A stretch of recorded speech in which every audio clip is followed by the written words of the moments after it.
So today's tool talk is about the humble monkey wrench. We all see them, we all know them, we all pick them up, you see them on the tables. Now these can take you back to the late 1800s, as we'll see. As we'll look and we'll research, and there's different handles and different ends to handles, and this is the perfect handle on a monkey wrench. They have slightly different, they're not all the same, they have slightly different sort of working mechanisms on them. Wrenches is a whole world on their own. Yeah, wrenches are. And I've got one sort of odd one, as you might say, and let me just show you something. We all know righty-tighty and lefty-loosey, don't we? So let's just do this a minute. And we turn this to the right. Right is tight. Righty-tighty, yeah? And lefty-loosey. We're all used to righty-tighty and lefty-loosey. And you can put it on that way, from above, from below, all that sort of thing. But I have one here, which is a bit of an odd one. Now this one, righty is loosey, and lefty is tighty. So, was that to denote a certain maker? How do you stand out?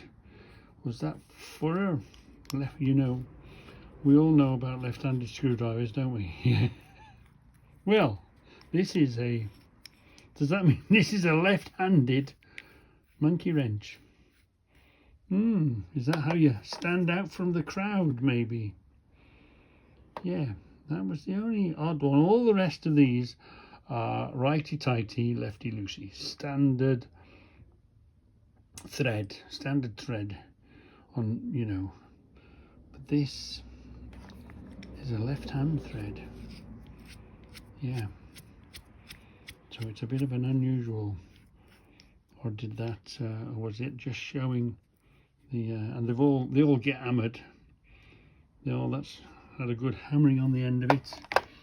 Somebody's been giving this one quite a good whaling. Yeah. You know, if you can't get loose, hit it. Possibly, I don't know. But it was the thing.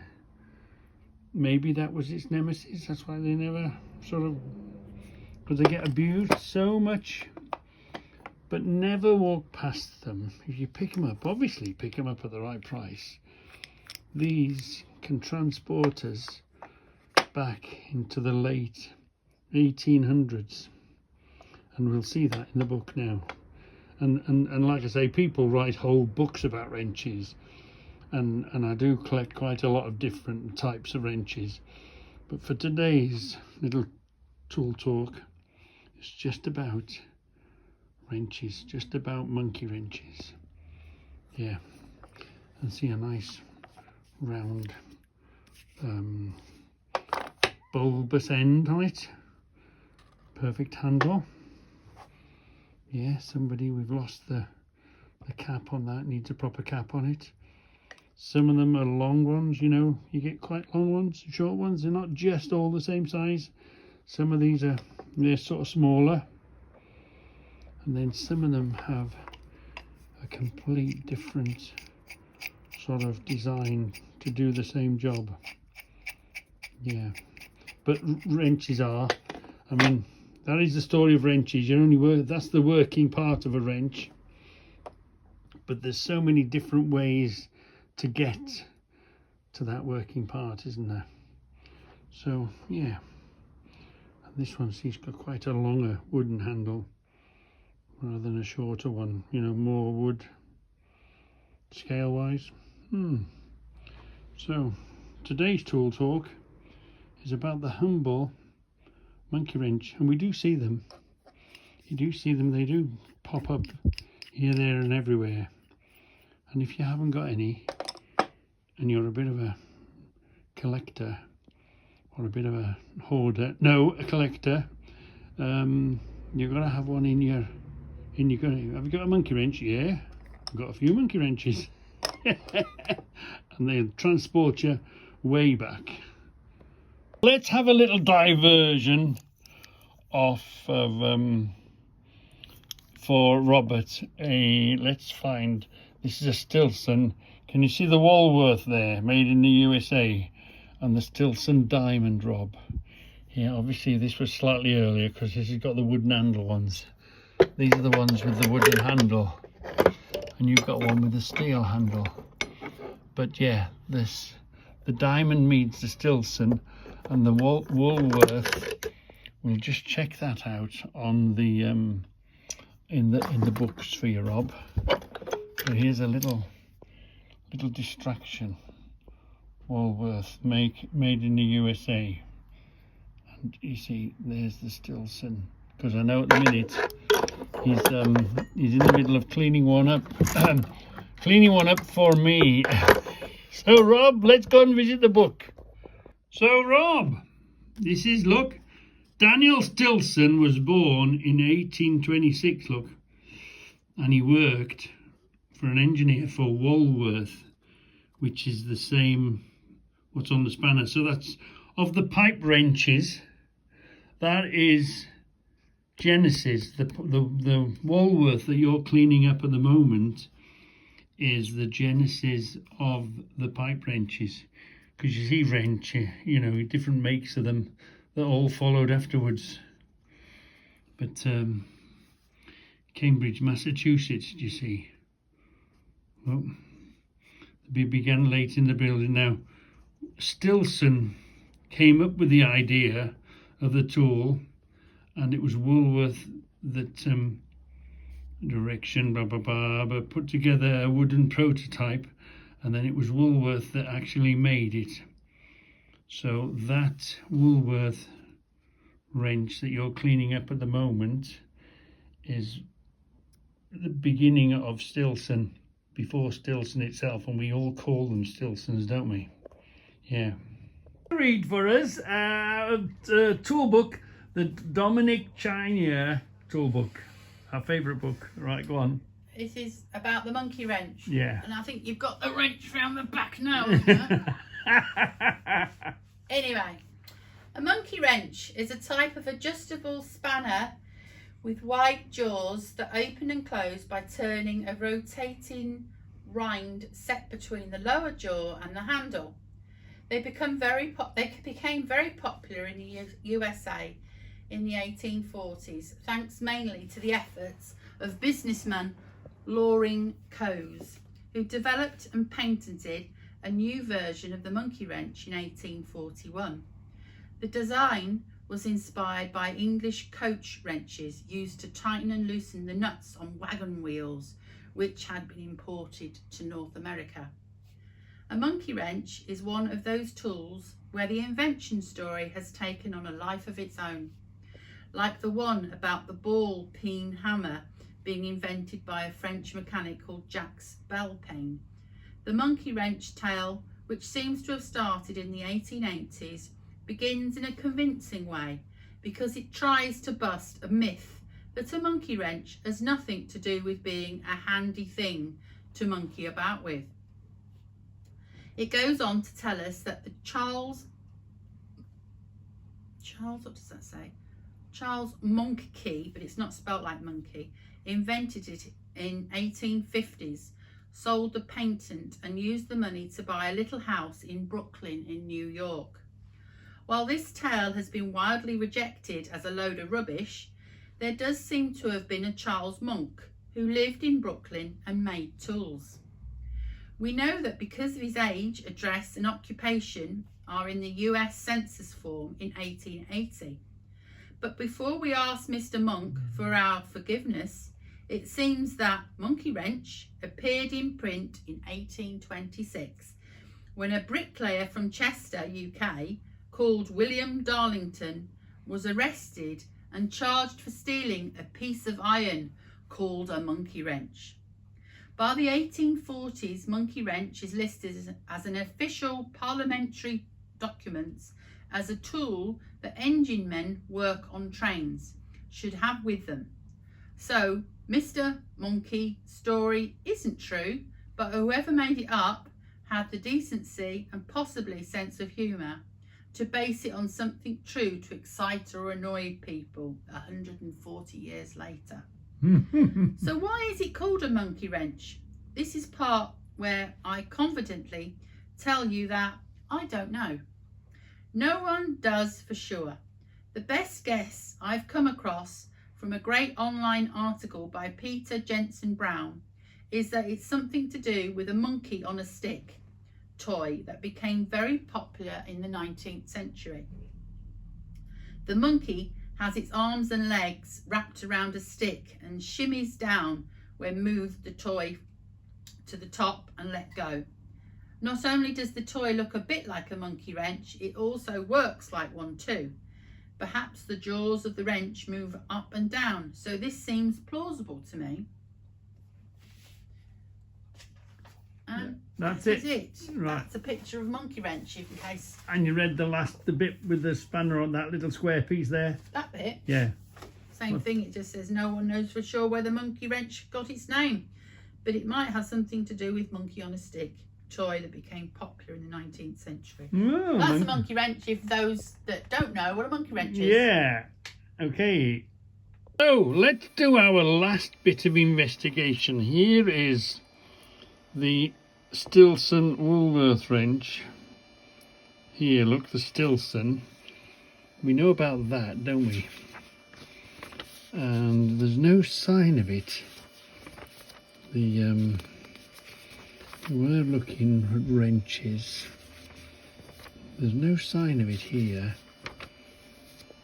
Or, all these are more modern, or you might say, compared to the monkey wrench. Sort of similar, but no wooden handle.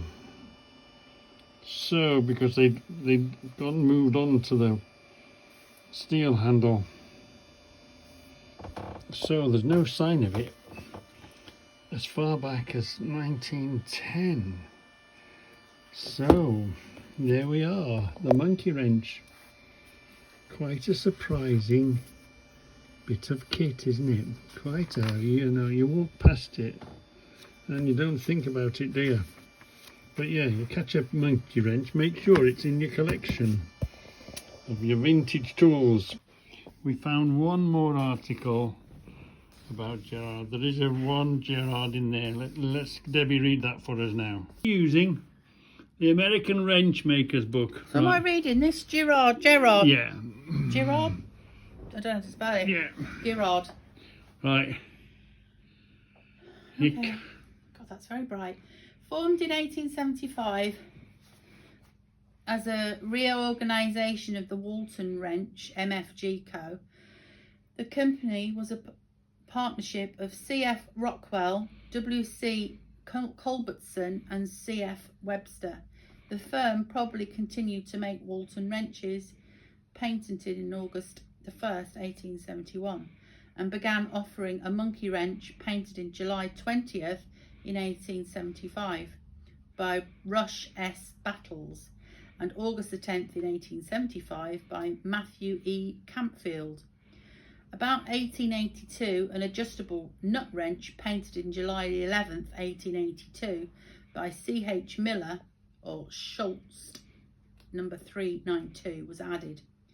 In 1886, the company reported production of 3,000 wrenches per day, made by 75 employees. The factory was destroyed by fire in May 23rd, 1888. Damage was reported at $50,000 and 85 men were thrown out of work. Production soon resumed, however, and by 1950 included the Girard, G-I-R-A-R-D, special monkey wrench, made in 4 sizes. Well, there we are there. That's what we've got. One of those was a Gerard. Very faint, difficult to see. But yeah. Wow. You see them and you walk past them. You won't walk past them again, will you? You'll say, oh, I need one of them in my collection. Or 2, or 3, or 4. You can get close up on this name. Gerard Wrench Manufacturing Company, USA. Wow. Who knew that that went back to the late 1800s? It's a bit of an eye-opener, these monkey wrenches, aren't they? They've got a huge story to them. We've got something on here. Impossibly what is that? Is that another Gerard there? Oh, possibly. I think it is, isn't it? Yeah. That's another Gerard. Yeah. So we've got two of those Gerards in the collection. Back at Rick, getting fixed. Morning. I've practiced what I preach with having cameras, haven't we? Yeah, definitely. Front and rear cameras. Can't beat it. Excellent. Thank you, Rick. So, I do practice what I preach. Yeah. Look, we fitted the cameras. Here's the front camera. And we took it to Rick. There's the front ones up there, look. Yeah. Power in, and then power to the rear camera. So it's a 2-camera system. So that's the front. Oh dear me. And that will be looking through the front here, look. So we can see the camera there. And it's connected to the back camera. We've put the rear camera in as well, look. Here's the rear camera. With the lead comes, it's how on earth Rick manages to get the leads from, you know, from up round the dash and then into the back without making one hell of a mess. Isn't it just fantastic? Really is fantastic. He does a really good job, does Rick. So yeah, I do practice what I preach. And the next thing to put on, we're going to put a ghost system onto it. So we're going to leave the Peugeot tracker on it, but of course the crooks know where the Peugeot tracker is. So the next thing to fit to it is a ghost system. We'll update you on that. And you might think that it looks a bit odd under the mirror where it is, but actually when you're in the seat you don't see it. You don't. You see, the little camera is just under here, so you don't see it. It doesn't obstruct your view in any way, sort of thing. It sticks a little bit out there, but the most of it is all hidden. So I think that was a very good place to put it. And the system we're using is this Oki dual dash cam. I'm sure the design of it now is quite old. I'm sure there's other things you can get, but stick to what you know. So we know these. They've worked very well for us. They were in the mustard Peugeot, and they were in the Passat, but they've gone with the vehicles. So we fitted a new one. So they're very good. We're really pleased. I don't know if it says a model number. I don't know if it says anything about it, what they are.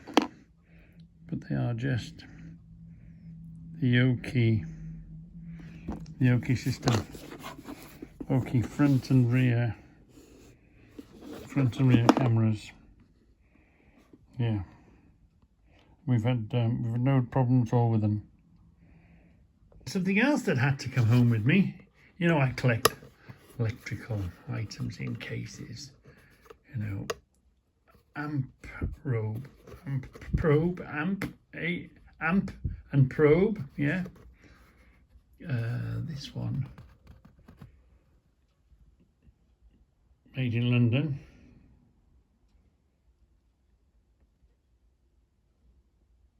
Yeah, lovely, sturdy, no damage. That's Fits on a belt, I'd say. Or you could make it fit on a belt. Yeah. And lovely clips in there like that. Hold on, I got trapped onto my hair. And then little push. That'll clean up lovely. And what was in it was one of these. Yeah. Now I've seen them. It's fairly modern. A modern-ish type one, you know.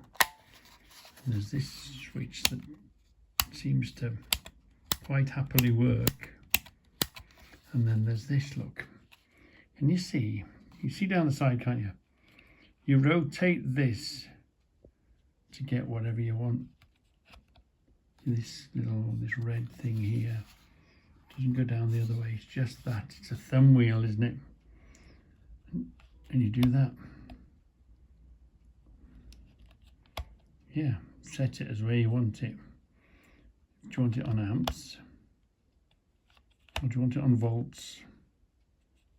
And it goes from 0 to 150, and then from up to 300 there, up to 600 there. Look at the scale on it. That was quite interesting. I haven't seen one with a gauge like that before. And you always struggle to get the little probes. But the little crocodile clips are here, look.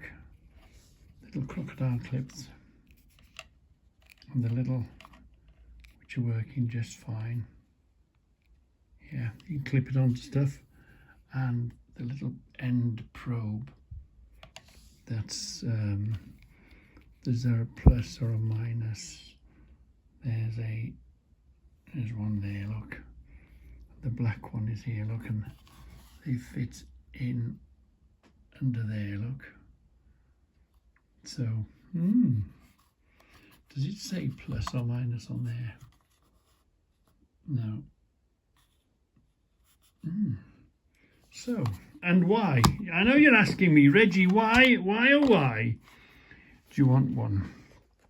Well, you know, if you've been watching this channel for long enough, you know the rules. The standing orders in Reggie's world is, hold on, let me open that for you. Standing orders in Reggie's world, and I was trying to explain, if you've got one,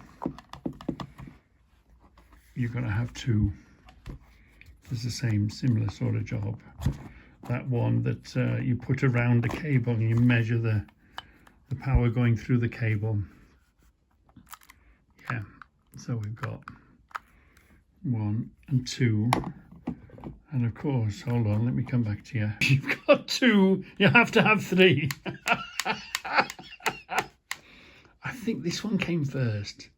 So if you've got 1, you've got to have 2.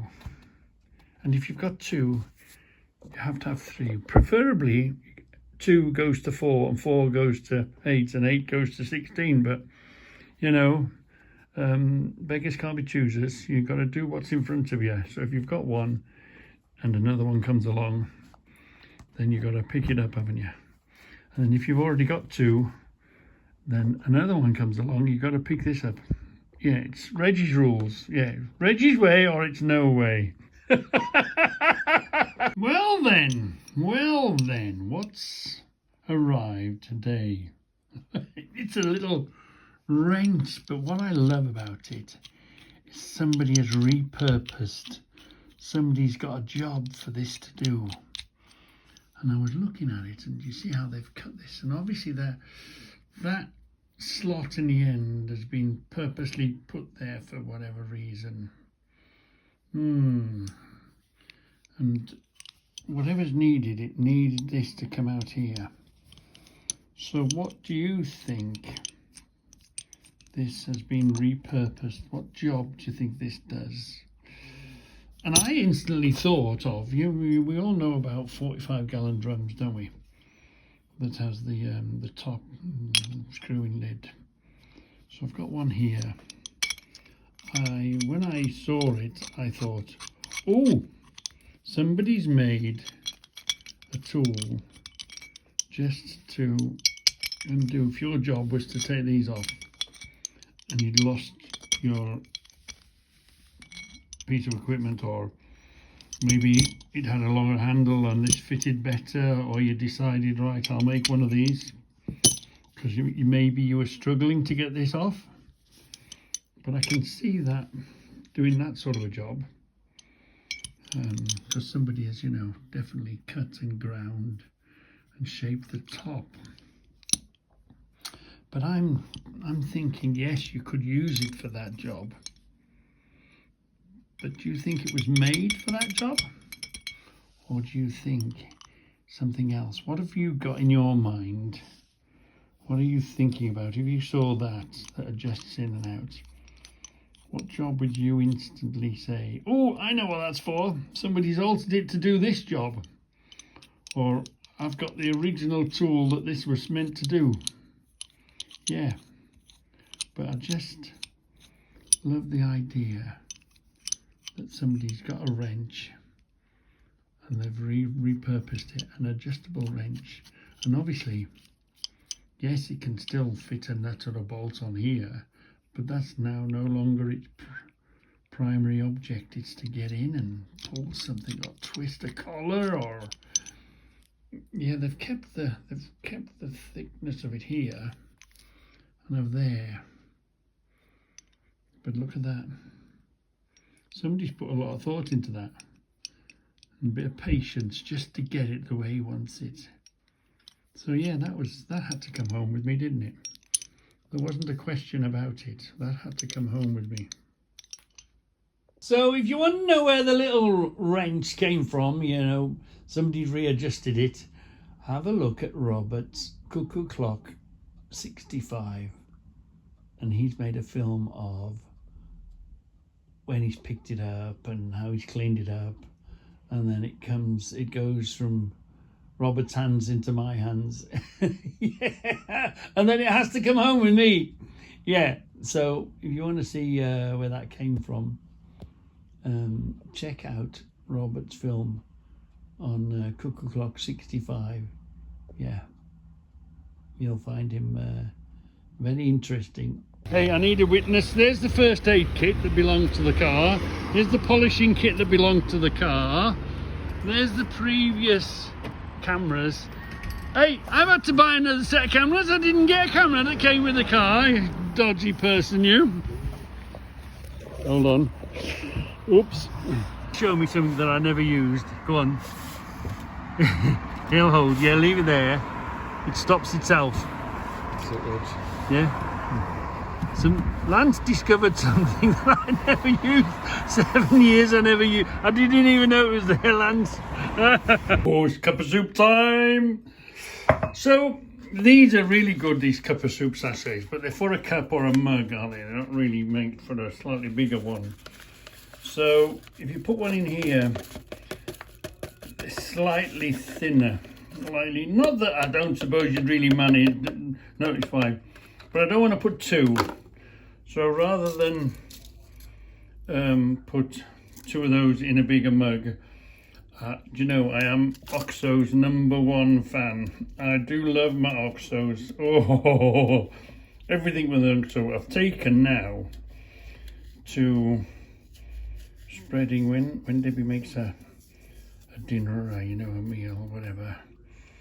Sometimes I'll just get like sausages and mash, and then I'll put a cube of OXO on top of it. Yeah, so and put some pepper in there. Yeah, and let's crack on. Oh, so who's tried tomato soup and an OXO? Lovely, lovely, lovely. Give it a bash, you'll love it.